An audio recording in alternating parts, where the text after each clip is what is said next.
tunjukkan kepada mereka jalan mana. Adik saya itu pengacara, saya sampaikan, kau pengacara, silakan tekuni profesi ini, tapi ingat hidup akan mati. Saya bilang, berapa kau dapat uang itu, berapa banyak kau peroleh uang dari orang itu, tetapi kalau kesalahan yang dibela tidak akan pernah tergantikan dengan keselamatan kita di akhirat. Tapi akhir alhamdulillah dia tetap ikuti arahan saya, walaupun kemudian tidak mendapatkan imbalan yang besar. Imbalan besar itu kan tergantung Bapak Ibu. Bisa jadi besar tapi tidak mendatangkan manfaat yang banyak. Bisa jadi kecil tetapi mendatangkan keberkahan yang luar biasa. Selalu saya nasihatin, jangan sampai tergelincir. Karena tergelincirnya di dunia itu seperti nanti tergelincir di akhirat. Asyhadu an la ilaha illallah wahdahu la syarikalah wa asyhadu anna Muhammadan abduhu wa rasuluhu la nabiyya ba'da. Allahumma salli wa sallim ala habibina wa sayyidina Muhammadin sallallahu alaihi wasallam. Kaum muslimin, Bapak Ibu hadirin hadirat yang dimuliakan Allah Subhanahu wa taala. Kembali kita bersyukur kepada Allah dan mengucapkan alhamdulillah pada pagi yang penuh berkah ini kita dapat kembali mengerjakan kewajiban sebagai seorang muslim, mengerjakan fardu subuh berjamaah, yang kemudian dilanjutkan dengan halaqah ilmu, majlis zikir taman-taman syurga Allah di dunia. Dalam satu riwayat Rasulullah bersabda, inna lillahi malaikatun, sesungguhnya Allah memiliki para malaikat, yatufuna fit turuq, mereka berkeliling di jalan-jalan. Fa idza wajadu majalis zikir, apabila mereka menemukan halaqah zikir, jalasu fi, maka mereka ikut duduk di majlis zikir tersebut. Maka yang ikut hadir di halaqah ilmu itu bukan hanya manusia, akan tetapi para malaikat. Dan para malaikat itu nanti akan naik ke langit. Yata'aqamuna fikum malaikatun bil laili wa malaikatun bin nahar. Mereka berdesak-desakan melihat orang-orang yang hadir di majlis ilmu, lalu kemudian mereka naik ke langit. Summa ya'ruju ila sama. Setelah naik ke langit, maka Allah pun bertanya, kaifa taraktum ibadi, dalam keadaan apa kalian tinggalkan hambaku itu? Maka para malaikat menjawab, dalam keadaan atainahum wa hum yusallun wa taraknahum wa hum yusallun. Kami tinggalkan mereka dalam keadaan salat dan kami datangi mereka dalam keadaan salat pula. Mudah-mudahan catatan-catatan daripada malaikat ini menjadi catatan baik bagi kita, yang kelak catatan itu akan diperlihatkan kepada kita. Amin ya rabbal alamin. Salawat dan salam tak lupa pula kita haturkan kepada junjungan alam Nabi besar Muhammad sallallahu alaihi wasallam. Allahumma salli ala sayyidina Muhammad wa ala ali sayyidina Muhammad. Terakhir pembahasan kita tentang al-yaumu al-akhir, hari akhirat.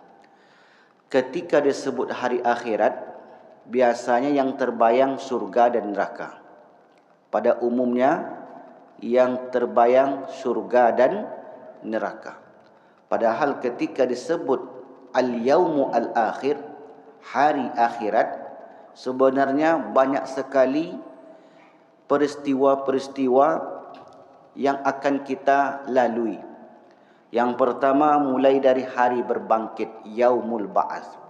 Itu juga di hari akhirat. Kemudian al-mahsyar, dikumpulkan di mahsyar, hamparan yang sangat luas. Kemudian yaumil hisab, hari pemeriksaan, hari perhitungan amal. Kemudian yaumil mizan, hari di mana setiap amal manusia akan ditimbang.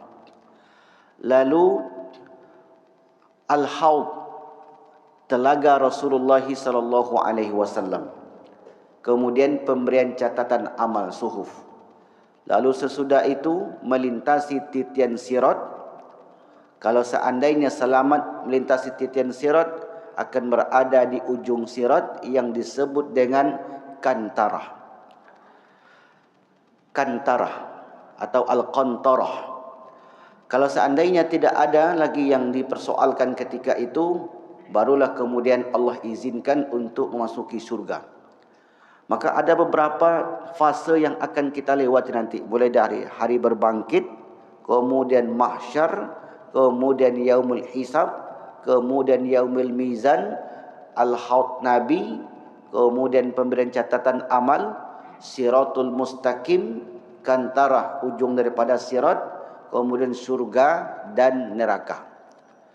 Antara surga dan neraka itu ada sebuah tempat yang disebut dengan Al-A'raf, yaitu sebuah tempat yang sangat tinggi bagi orang-orang yang tidak menyelesaikan urusannya sesama manusia di dunia. Mereka nanti akan tertahan di Al-A'raf. Maka oleh karena itu Bapak Ibu yang dimuliakan Allah, jadi ketika disebut Al-Yaumul Akhir, yang terbayang bukan hanya surga dan neraka, tetapi ada 11 macam yang akan disinggahi oleh manusia setelah meninggalkan kehidupan dunia. Terakhir pembahasan kita tentang Al-Haud, sebuah telaga yang diberikan kepada para nabi. Telaga ini juga dimiliki oleh Rasulullah SAW. Telaga Al-Haud bukanlah telaga Al-Kautsar, karena Al-Haud itu letaknya di mahsyar, sementara Al-Kautsar berada di dalam surga. Jadi Al-Haud di mahsyar, sementara Al-Kautsar berada di dalam surga. Inna a'tayna kal kautsar. Itu berarti sebuah telaga yang terletak di dalam surga. Sementara Al-Haud, ana faratukum alal haud. Aku tunggu kalian di telagaku Al-Haud. Nah, telaga Nabi ini luasnya sejauh 1 bulan perjalanan kaki. Airnya lebih manis daripada madu dan lebih putih daripada susu. Dan ini sudah kita jelaskan pada pertemuan sebelum ini. Lalu nanti ada orang-orang yang terhalang. Ada orang-orang yang tidak diizinkan oleh Allah untuk mendekat ke telaga Nabi ini. Apa kata penjaga? Suhqan, suhqan. Menjauh kalian dari sini. Jangan dekat-dekat. Jangan mampir ke telaga Rasulullah SAW. Siapa mereka? Mengapa mereka terhalang? Mereka adalah orang-orang yang mendukung kezaliman, bekerja sama dengan orang-orang yang pengkhianat, orang-orang yang berbuat zalim di dunia ini. Man saddaqa bikadzbihim wa a'ana ala zulmihim. Orang yang ikut mensukseskan program-program yang merugikan umat dan membenarkan kebohongan dari setiap program-program tersebut. Berarti yang disasar adalah orang-orang yang dekat dengan para penguasa. Bukan penguasanya, tetapi orang-orang yang berada di sekelilingnya.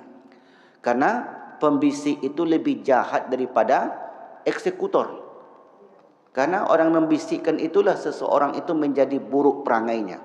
Pembisik itulah yang menjadi seorang itu lebih jahat daripada pelaku itu sendiri, karena dialah otak daripada suatu peristiwa yang terjadi. Makanya kalau kita lihat hari ini, mengapa otak daripada suatu pelaku itu dihukum lebih berat dibanding pelaku itu sendiri? Karena terkadang pelaku itu hanya diperintah, hanya disuruh, sementara otaknya dialah yang menskenario dari segala peristiwa yang terjadi.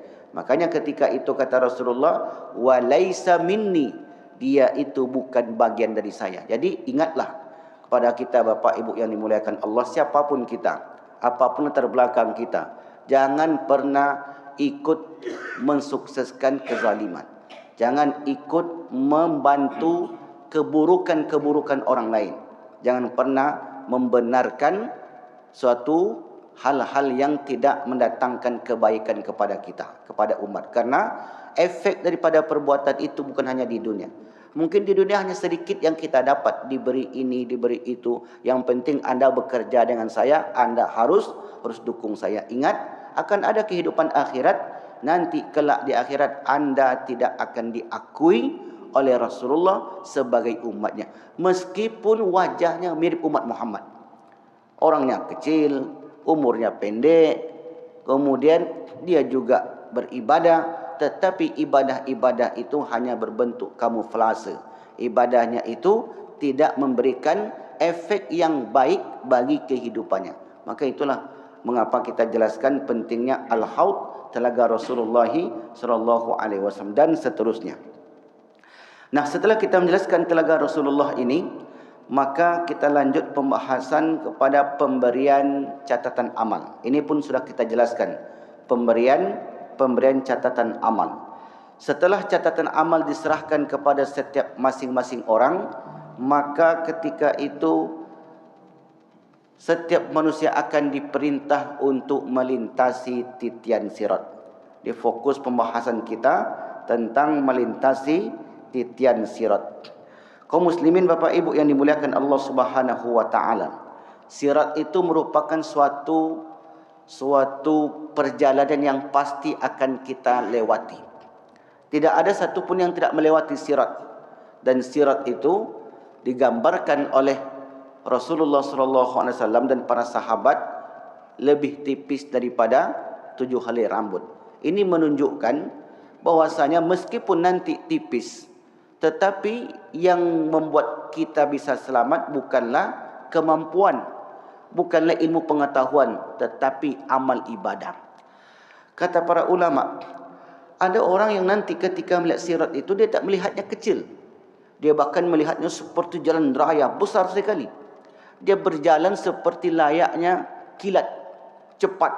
Bahkan sekedip mata dia sudah sampai di ujung titian sirat. Mengapa hal itu bisa terjadi?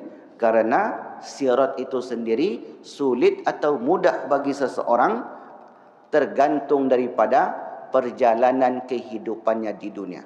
Intinya, apapun yang dilakukan seseorang di dunia ini sesuai yang akan ia peroleh nanti setelah kehidupan akhirat. Al-jaza min jinsil amal. Balasan itu sesuai apa yang kita lakukan di dunia. Dan ini tidak akan pernah ketukar. Mungkin saja di depan manusia kita bisa bermanis muka. Pandai kita bermuamalah. Mungkin kita seakan-akan orang yang soleh. Tetapi sesungguhnya ibadah-ibadahnya atau imannya itu hanyalah kamuflase sebagai topeng bagi dia supaya dianggap orang yang baik, supaya dianggap ahli masjid, ahli sedekah, tetapi bisa jadi hakikatnya tidak demikian. Maka ini mesti kita hindari supaya ibadah kita tidak menjadi ibadah yang kamuflase di hadapan Allah Subhanahu wa taala. Siratul mustaqim. Rasulullah sallallahu alaihi wasallam bersabda, misalnya di dalam riwayat Imam Ahmad dan Imam Al-Bukhari, summa yu'ta bil jasri, kemudian didatangkanlah jembatan, fayuj'alu baina zahrai jahannam, lalu dibentangkan di atas permukaan neraka jahannam. Bermakna jahannam itu berada di bawah, jembatan itu berada di atasnya. Qulna ya Rasulullah, sahabat bertanya, wahai Rasulullah, bagaimana bentuk jembatan tersebut? Wa mal jasru? Qala madhadatun mazillatun, licin lagi menggelincirkan. Alaihi khatatifu wa kalalibu, di atasnya terdapat besi-besi pengait dan kawat berduri yang ujungnya bengkok. Wa hasakatun mufaltahatun laha syaukatun uqaifa'u, ia bagaikan pohon berduri dari Najd dikenal dengan nama as-sa'dan, yuqalu laha as-sa'dan. Ini sifat fisik daripada siratul mustaqim yang akan dilintasi oleh setiap manusia nantinya. Dalam hadis lain Rasulullah bersabda, bihi kalalibu mislu syauki sa'dan, di kiri kanannya ada besi-besi pengait. Jadi ibarat sebuah titian maka di kiri kanannya itu ada besi-besi yang siap menyambar setiap orang-orang yang akan melintasi. Adakah yang selamat ketika itu? Banyak. Banyak yang selamat karena ketika mereka lintasi titian itu, bahkan tidak sempat disambar oleh besi-besi pengait tersebut. Karena mereka kalbarki, mereka melintasinya seperti kilat. Para ulama berusaha untuk memahami mengapa mereka melintasinya secepat kilat. Karena di dunia mereka cepat untuk mendatangi perintah-perintah Allah.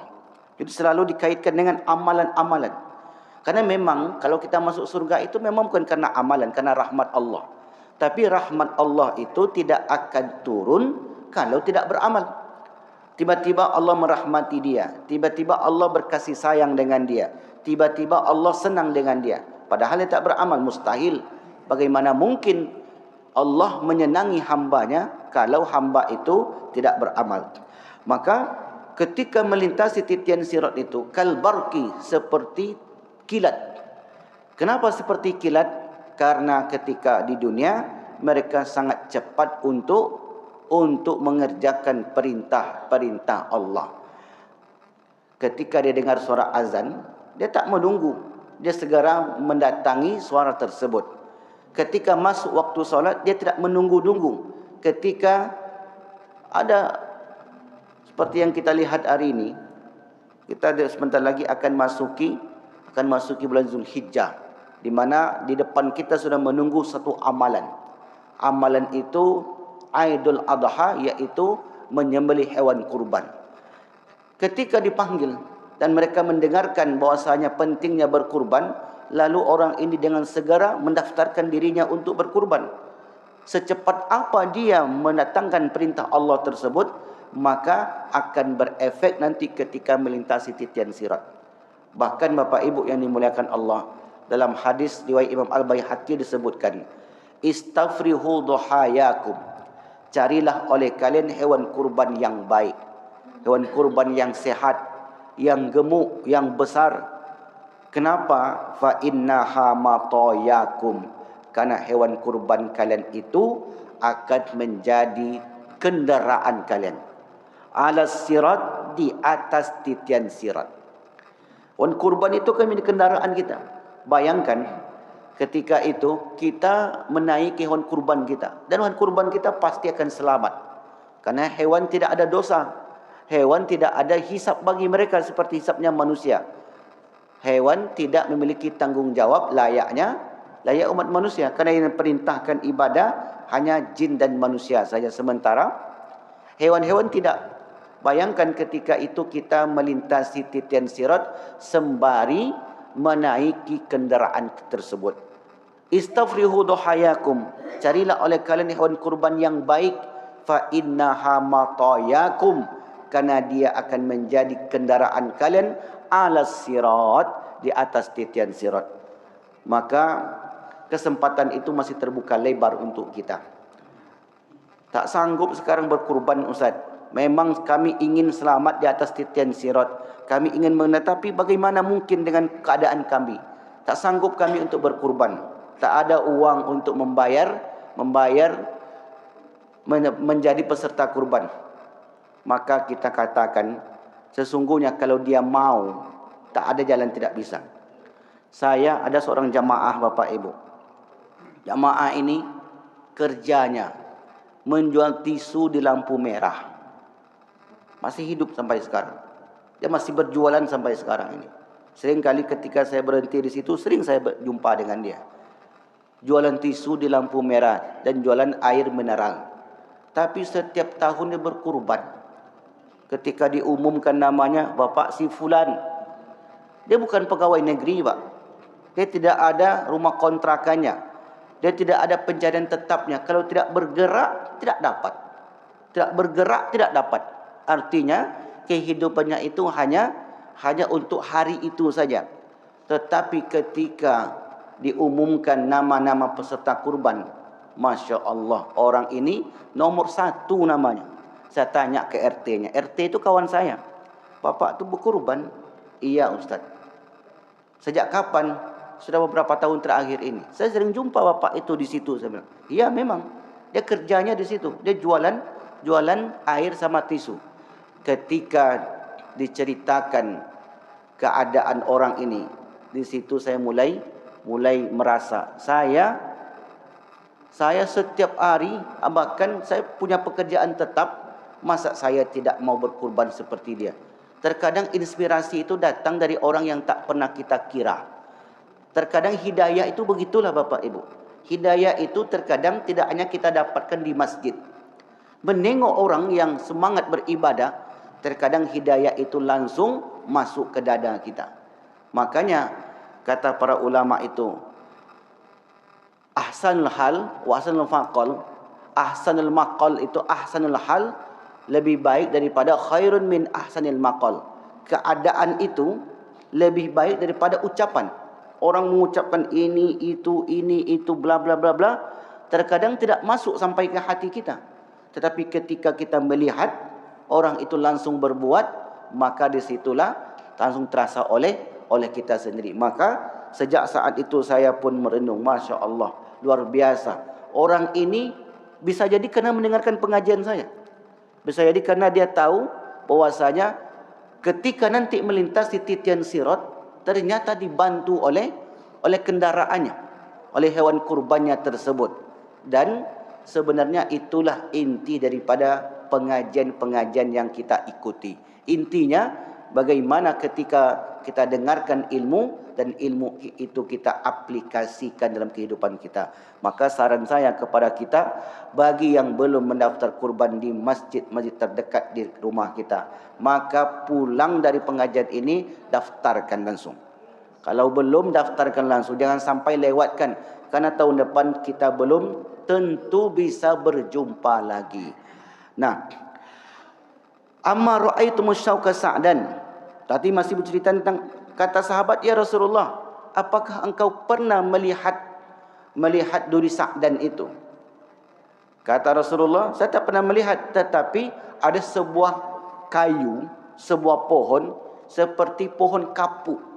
Pohon kapuk, pohon, kalau kami nyebutnya apa di bahasa Indonesia? Pohon kapas. Kalau kami kapas.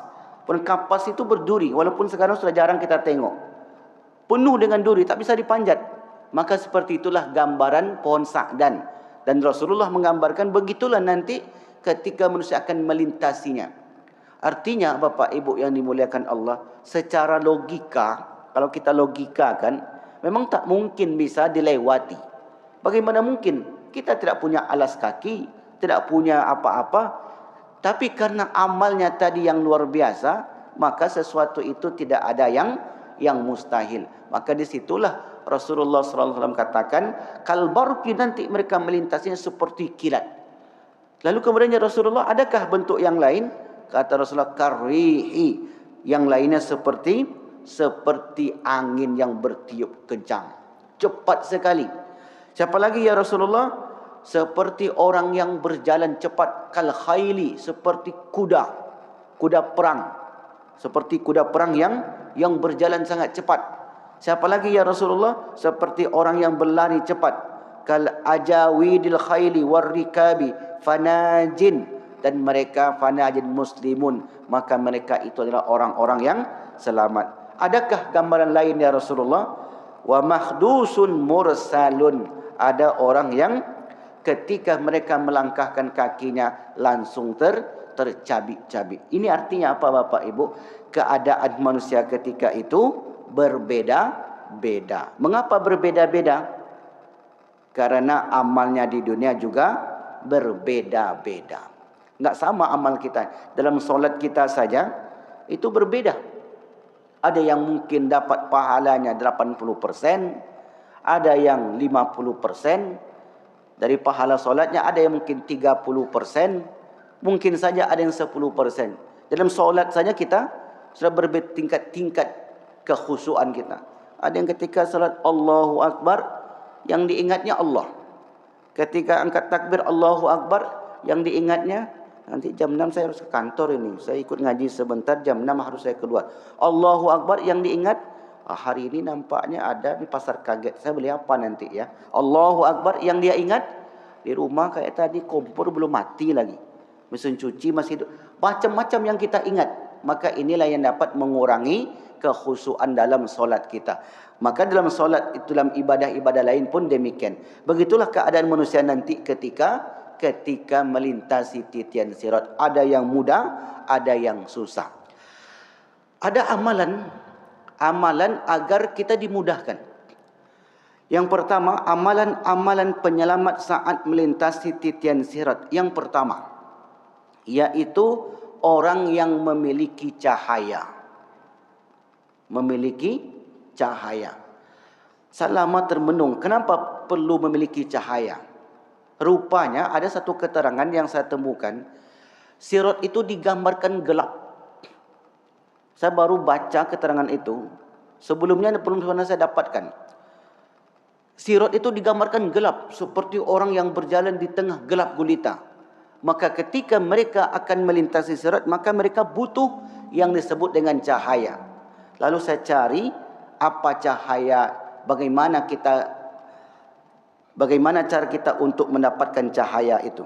Maka dijelaskanlah oleh para ulama, untuk mendapatkan cahaya itu setidaknya kita harus membaca Al-Quran. Sebelum saya jelaskan itu, Bapak Ibu, saya akan bacakan teks hadisnya.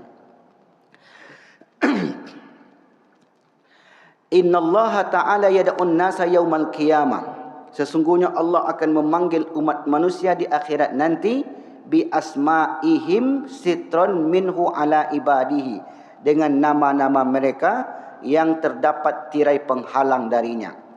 Wa amma indas sirat, adapun di atas titian sirat, fa innallaha azza wa jalla, sesungguhnya Allah azza wa jalla yu'ti, akan memberikan kulla mu'minin nuran, setiap orang beriman cahaya.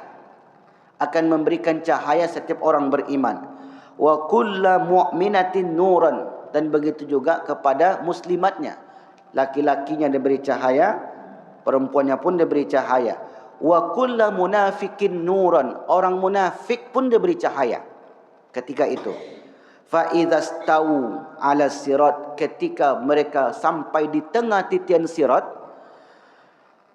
salaballahu nural munafikina wal munafiqat, maka cahaya orang-orang munafik itu dirampas oleh Allah. Ini sebelum melintasi sirat, persis berada di pinggir titian sirat, diberikan obor. Itulah gambaran kita. Kamu akan melintasi sirat, ya, ini obor, ini cahaya. Berikanlah orang mukmin laki-laki, ini obormu, jalan. Kamu, ini obormu, jalan. Orang munafik diberi obor juga. Kamu orang munafik, ini obormu, jalan. Maka ketika setiap orang akan memegang cahaya itu sebagai panduan perjalanan di atas sirat, sampai di tengah, faizastau ala sirat, sampai di tengah-tengah di atas sirat, salaballahu nural munafikin, Allah rampas cahaya orang-orang munafik itu. Lalu saya baca keterangannya, Bapak Ibu, kenapa dirampas oleh cahaya mereka? Karena di dunia mereka berpura-pura. Awalnya memang ke masjid, mereka membantu dan sebagainya, itu seakan-akan adalah cahaya bagi mereka. Karena perjalanan kita ke masjid ini adalah salah satu amalan untuk memperoleh cahaya. Apa kata Rasulullah sallallahu alaihi wasallam? Berilah kabar gembira, basyiril masyaina ilal masajidi bin nuri tami yaumal qiyamah. Berilah kabar gembira kepada orang-orang yang berjalan ke masjid di waktu gelap dengan cahaya di hari kiamat. Beri kabar gembira kepada mereka yang suka ke masjid di waktu Isya dan subuh. Ini waktu subuh sekarang ini. Setiap perjalanan kita akan diganti oleh Allah dengan cahaya nanti. Beri mereka cahaya, kata Rasulullah sallallahu alaihi wasallam. Karena di dunia mereka gelap dari rumahnya, sehingga kemudian kami berikan cahaya. Nah, cahaya itulah yang akan kita bawa ketika kita akan memasuki fase Siratul Mustaqim. Cahaya itu akan diberikan kepada kita. Orang-orang munafik tadi juga ke masjid, tapi ke masjidnya bukan karena Allah Subhanahu wa taala. Ada kepentingan lain yang kemudian mereka juga diberi cahaya, tapi cahaya itu hanya sebagai penenang mereka.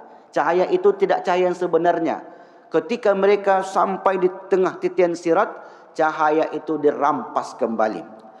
Faqala al-munafiqun, akhirnya orang-orang munafik itu berkata, unzuruna naqtabis min nurikum. Hai kalian orang-orang yang beriman, yang telah diberikan cahaya, tunggu kami mengharapkan cahayamu itu. Lalu kata orang mukmin, wa qalal mu'minun, orang mukmin itu berkata, Rabbana atmim lana nurana, ya Tuhan kami, sempurnakanlah cahaya kami ini. Jangan berikan setitik pun cahaya itu untuk mereka.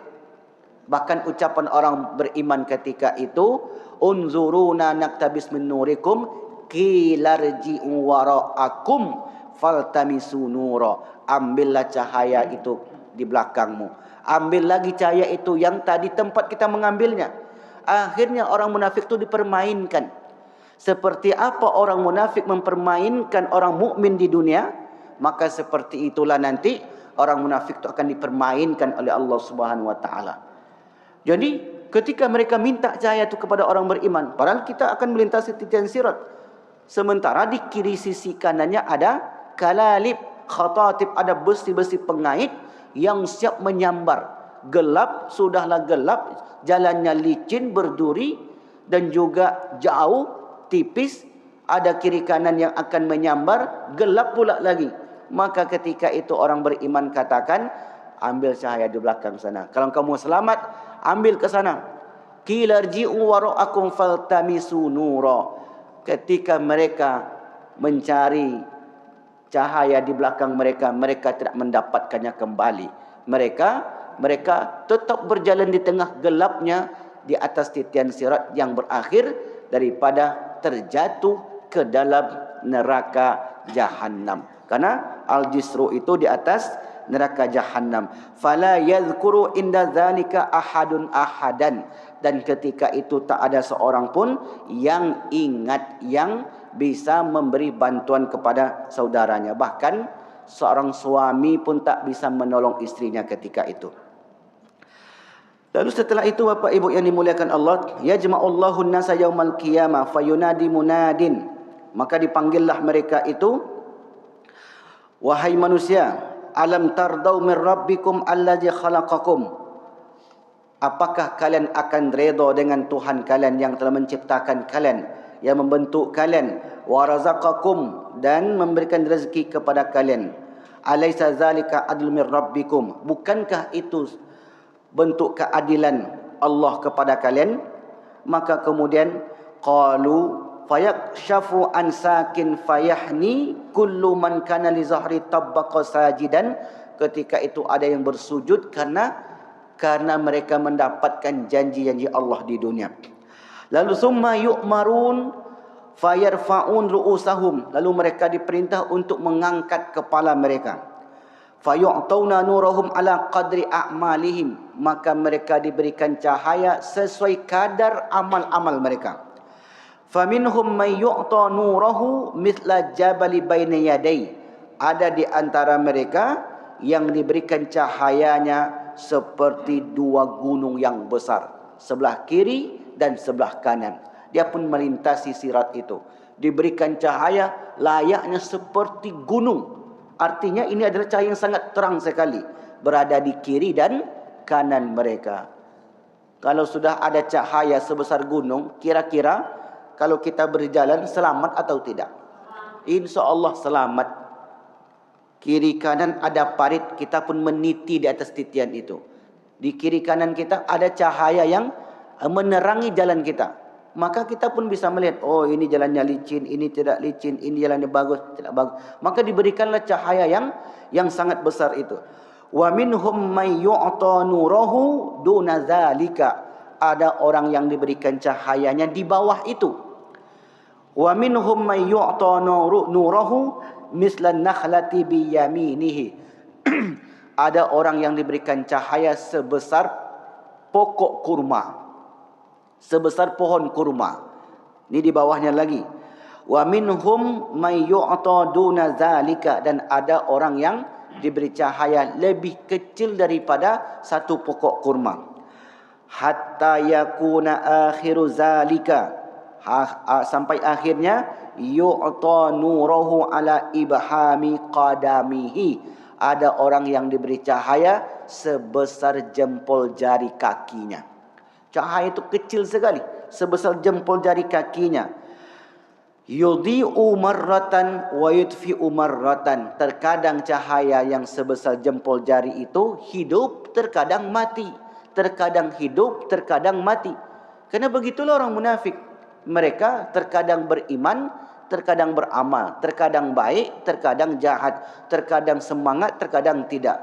Maka karena sifat kemunafikannya itu yang tidak hakiki, yang tidak benar niatnya karena Allah, maka cahaya mereka itu akan dihidup matikan oleh Allah ketika itu. Fa idza adaa qaddamahu qadamahu, ketika cahaya itu menyala, maka mereka melanjutkan perjalanannya. Wa idza tufi'a qama, ketika cahaya itu padam mereka berhenti. Ketika cahaya itu nyala mereka lanjut berjalan tertati-tati. Ketika cahaya itu padam maka mereka berhenti, dan seterusnya begitu. Maka orang-orang munafik itu tidak pernah sampai kepada surga yang mereka angan-angankan. Padahal orang-orang yang beriman tadi melesat seperti kilat. Mereka tidak butuh waktu yang lama. Sementara orang-orang munafik, cahaya hidup berjalan sebentar, cahaya padam berhenti, cahaya hidup berjalan lagi, terus dipermainkan. Jadi kata para ulama, seperti apa mereka mempermainkan orang-orang beriman di dunia, mempermainkan agama Allah di dunia, mempermainkan Allah dan Rasulnya di dunia, maka Allah kelak akan permainkan orang-orang yang munafik tersebut. Jadi orang munafik ini dalam satu ayat disamakan oleh Allah dengan orang kafir. Innal munafiqina fid darkil asfali minan nar. Orang-orang munafik itu berada di dalam kerak api neraka. Karena dia tampakkan keimanan, padahal sesungguhnya mereka tidak beriman. Tingkatan-tingkatan orang munafik. Munafik yang paling rendah itu adalah munafik amali, munafik perbuatan. Tapi itu pun munafik perbuatan, amalnya menjadi gugur di hadapan Allah Subhanahu wa taala. Lalu kemudian fayamurruna ala sirat, mereka dipaksa untuk terus berjalan di atas sirat. Wasiratu ka hadis saifi dahdun mazillatun. Sirat itu setajam pedang dan licin lagi menggelincirkan. Inilah yang sering kita dengar penjelasan dari para ulama kita. Setipis pedang, setajam pedang, setipis rambut, dan di kiri kanannya ada besi-besi pengait yang siap menghantam siapa yang berada di atas titian sirat. Jadi kisah tentang titian sirat itu bukan kisah Bani Israel, kisah Israeliat. Itu benar nyata, tapi nanti itu akan benar-benar terjadi dan benar-benar akan dilewati oleh setiap orang. Waktu itu ada seorang yang bertanya kepada saya, Ustaz, adakah amalan tidak melewati fase-fase yang Ustaz sebutkan tadi? Tidak dibangkitkan, tidak dikumpulkan di mahsyar, kemudian tidak dihisab, tidak ditimbang amalnya, tidak diberikan catatannya, tidak melintasi sirat. Pokoknya Ustaz meninggal langsung masuk surga. Ada enggak amalannya Ustaz? Maka saya jawab, enggak ada amalannya. Enggak ada orang yang meninggal langsung masuk surga. Tapi kan ada hadisnya Ustaz, man kana akhiru kalamihi la ilaha illallah dakhala jannah. Siapa yang akhir ucapannya la ilaha illallah masuk surga. Iya, kalau tidak ada hutang, kalau tidak ada dosa dengan yang lain. Tapi kalau ada yang lain tetap akan ditimbang, tetap akan dihitung, tetap akan menerima catatan amal, tetap akan melintasi titian sirat. Maka oleh karena itu tidak ada jalan pintas untuk masuk ke dalam surga. Mesti dia ikut SOP. Mesti ikuti rute-rute yang telah saya sebutkan tadi. Baik Bapak Ibu yang dimuliakan Allah Subhanahu wa taala. Selanjutnya, ini hadis sangat panjang sekali. Fa yuqalu unju ala qadri nurikum. Selamatlah kalian sesuai kadar cahaya yang kalian peroleh. Jadi keselamatan itu sesuai dengan kadar cahaya yang kita peroleh. Faminhum may yamurru kan kidali kaukab. Mereka berjalan seperti bintang kencang. Wa minhum may yamurru kat-tarfi. Ada yang berjalan seperti kedipan mata. Wa minhum may yamurru karrihi. Ada yang berjalan seperti angin. Wa minhum may yamurru kasyaddir rahli. Ada yang melintas seperti lari cepat. Wa yarmulu ramlan fayamuru ala qadri a'malihim. Mereka berjalan sesuai kadar amal mereka.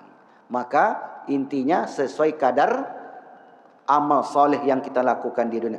Hatta yamurral ladzi nuruhu ala ibhami qadimihi yajurru yadan wa yu'alliku yadan wa yajurru rijlan wa yu'alliku rijlan. Ada orang yang bergelayutan. Jadi mereka itu bergelayutan sampai juga ke ujung, tapi terseok-seok. Ada orang yang baru melangkahkan kakinya, mereka langsung terperosok, jatuh ke dalam jurang neraka jahanam dan seterusnya. Maka inilah gambaran-gambaran yang disampaikan oleh Rasulullah sallallahu alaihi wasallam. Qala fayukhlasuna fa idza khalasu qalu alhamdulillah. Ketika orang-orang beriman itu selamat, ucapan mereka alhamdulillah. Alhamdulillahillazi najana minka ba'da id ra'ainaka. Segala puji bagi Allah yang telah menyelamatkan kami darimu wahai Sirat. Ba'da id ra'ainaka, setelah kami menyaksikan ngerinya peristiwa saat melintasi titian Sirat. Ini ucapan orang-orang yang sampai di pangkal, di ujung titian Siratul Mustaqim. Karena sesudah itu nanti Bapak Ibu, sampai dia di ujung itu, mereka akan ditunggu oleh penghuni surga. Dan bahkan dikatakan kepada mereka, udkhuluha bisalamin, masuklah kalian ke dalam surga. Dan itu merupakan fase terakhir perjalanan kita. Maka tema kita ni dah mau habis. Nah, ada lagi tema setelah tema surga dan neraka, itulah pemungkas daripada perjalanan hidup manusia. Maka menjadi perhatian kita adalah kita pastikan di atas sirat itu kita selamat. Nah, bagaimana caranya? Yang pertama, kita mesti memperoleh cahaya agar perjalanan kita terang benderang. Faqad a'tanallahu ma lam yu'ti ahadan. Kata mereka, sungguh Allah telah memberi kepada kami sesuatu yang tidak diberikan kepada orang-orang munafik tersebut. Inilah ucapan daripada orang-orang yang berhasil melintasi titian sirat. Apa amalan untuk mendapatkan cahaya? 1. Doa agar diberikan cahaya. Rabbana atmim lana nurana waghfir lana innaka ala kulli syai'in qadir. Ini yang pertama. Jadi hafalkan doa ini. Tapi bukan hanya doa saja, nanti ada yang lain. Doa yang pertama, Rabbana ighfir lana, Rabbana atmim lana. Ya Allah, ya Tuhan kami, sempurnakanlah cahaya kami. Wa nurana, cahaya kami. Waghfir lana, ampunkanlah dosa kami. Innaka ala kulli syai'in qadir. Itu yang pertama. Atau doa yang lain, Allahumma ja'al fi qalbi nura. Ya Allah, jadikanlah di hati saya cahaya. Wa fi basari nura, pandangan saya pandangan cahaya. Wa fi sam'i nura, telinga saya pendengarannya pendengaran cahaya. Wa an yami nura, di kanan saya diberikan cahaya. Wa yasari nura, kiri saya beri cahaya. Wa fauqi nura, di atas saya beri cahaya. Wa tahti nura, di bawah saya cahaya. Wa amami nura, di depan saya cahaya. Wal khalfi nura, di belakang saya cahaya. Wa ja'ali nura, jadikanlah saya sebagai cahaya. Ini maknanya doa minta agar diberi penerangan. Bolehkah doa ini untuk penerangan dunia saja? Boleh. Karena para ulama mengatakan doa ini juga sebagai supaya hati kita terang. Itu di kehidupan dunia. Boleh juga doa itu kita pakai untuk minta hati kita diterangkan.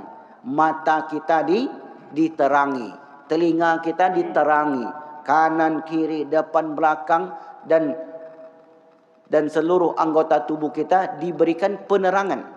Penerangan itu maknanya diberi bimbingan. Maka disebut nura. Boleh kita minta untuk kehidupan dunia? Boleh. Nah, doa ini juga berfungsi untuk cahaya yang insya Allah akan kita terima nanti di akhirat. Ini yang pertama. Yang kedua, yang sudah kita sebutkan tadi, orang yang solat di masjid di waktu Isya dan waktu subuh.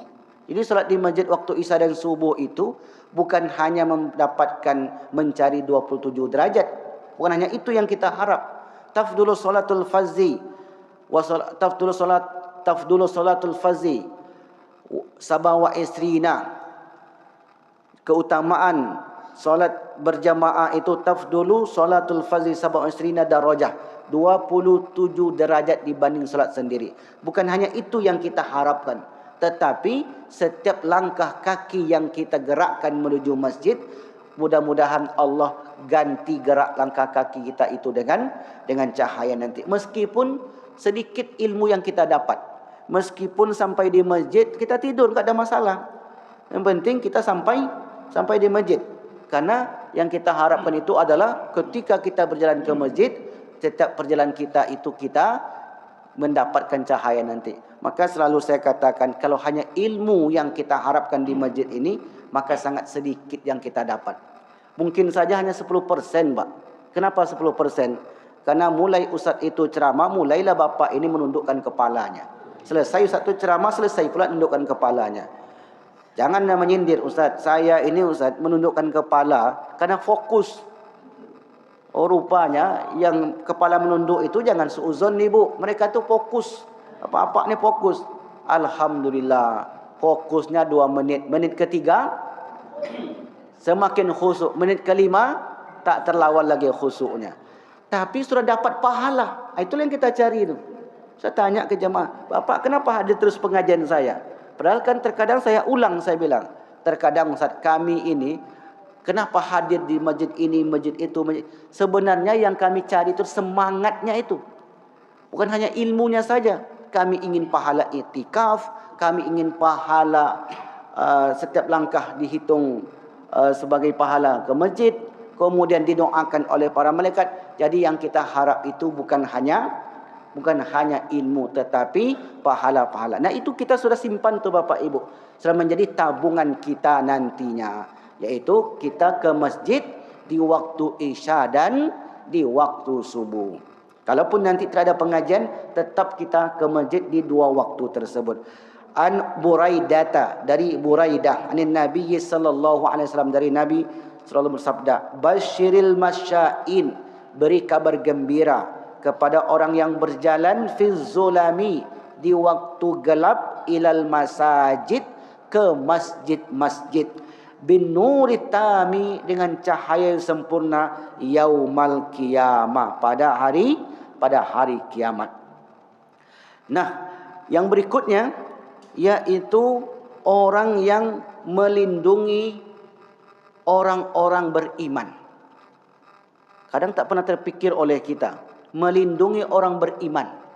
Melindungi di sini maknanya agar orang ini tidak diganggu, agar orang ini tidak dilecehkan. Melindungi dari musuh, melindungi dari bahaya. Tanpa kita sadari, apa yang kita lakukan itu ternyata salah satu cara untuk memperoleh cahaya Allah nanti di akhirat. Kita bacakan hadisnya. Qala ba'atsallahu malakan yahmi lahmahu yaumal qiyamah. Kelak di akhirat Allah akan kirim kepada orang itu malaikat untuk menjaga dagingnya dari panasnya api neraka jahanam yang berada di bawah titian sirat. Wa man rama musliman bi syai'in yuridu syai'nahu bihi habasahu Allahu ala jrisi jahannam. Siapa yang menyulitkan, yang mengganggu, yang menyusahkan seorang muslim, maka Allah akan tahan kakinya di atas titian sirat jahannam hatta yakhruja mimma qala, sampai mereka itu datang keputusan untuk nasib mereka. Siapa yang menyusahkan orang mukmin, yang mempersulit urusan mereka, maka Allah akan tahan kakinya di atas titian sirat. Dalam riwayat lain disebutkan bahwasanya min ummati yahzufu ala sirat, mereka ketika di atas titian sirat, wa yahbu marratan, mereka merangkak, mereka tersungkur dan mereka bergelayutan, fajaathu salatu alayya, lalu kemudian datanglah salawat-salawatnya kepada saya. Ini maksudnya orang yang berselawat kepada Rasulullah sallallahu alaihi wasallam. Yang berikutnya, orang yang hatinya terpaut ke masjid. Itu juga salah satu amalan untuk mendapatkan cahaya. Wal jawazu ala sirati ila ridwani azza wa jalla, yaitu orang yang melintasi sirat dengan mudah sebab hatinya terpaut dengan masjid. Yang terakhir, menjadi perantara dengan para penguasa. Berarti ini adalah bukan menjadi perantara. Jadi mereka ini mendamaikan. Ya, seperti pengacara yang jujur. Yang mereka ini mendamaikan dua yang bertikai. Membela yang benar. Ya. Jadi dia membela yang benar dan berpihak kepada kebenaran.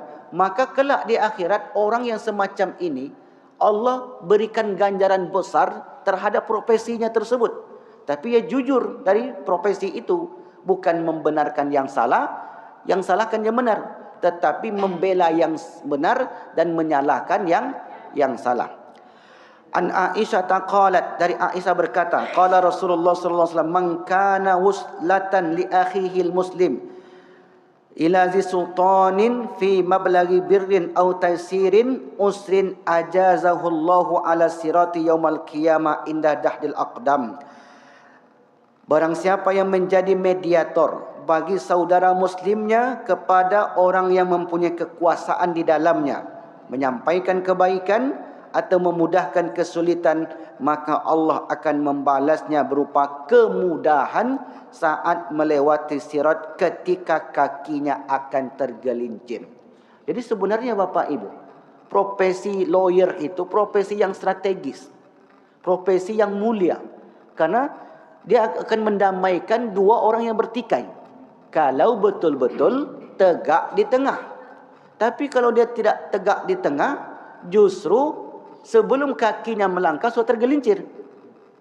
Jadi profesi itu bukan profesinya yang salah, tetapi pelakunya, oknumnya yang tidak melakukannya dengan benar.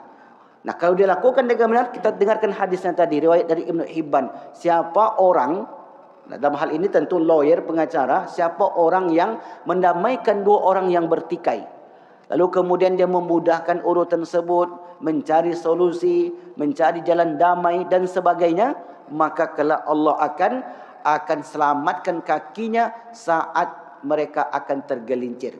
Berarti sebaliknya, ketika kakinya itu akan berjalan dan tidak mendamaikan sesuatu yang baik, tidak mendamaikan sesuatu yang sudah damai, maka kakinya akan tergelincir sebelum melintasi titian sirat. Wallahu a'lam bishawab. Maka mudah-mudahan siapapun kita atau anak kita, keluarga kita yang berprofesi sebagai mediator pendamai itu, maka tunjukkan ke mereka jalan yang benar. Tunjukkan kepada mereka jalan yang benar. Adik saya itu pengacara. Saya sampaikan, kau pengacara, silakan tekuni profesi ini, tapi ingat hidup akan mati, saya bilang. Berapa kau dapat uang itu? Berapa banyak kau peroleh uang dari orang itu? Tetapi kalau kesalahan yang dibela tidak akan pernah tergantikan dengan keselamatan kita di akhirat. Tapi akhirnya alhamdulillah dia tetap ikuti arahan saya, walaupun kemudian tidak mendapatkan imbalan yang besar. Imbalan besar itu kan tergantung Bapak Ibu. Bisa jadi besar tapi tidak mendatangkan manfaat yang banyak. Bisa jadi kecil tetapi mendatangkan keberkahan yang luar biasa. Selalu saya nasihatin, jangan sampai tergelincir. Karena tergelincirnya di dunia itu seperti nanti tergelincir di akhirat. Kita sudah lurus, sudah benar, Tapi kemudian karena diimingi A, B, C dan sebagainya, akhirnya tergelincirlah demi mendapatkan iming-iming tersebut. Maka siapapun keluarga kita, sampaikan kepada mereka, jangan pernah berpihak kepada kezaliman. Wallahu a'lam bishawab.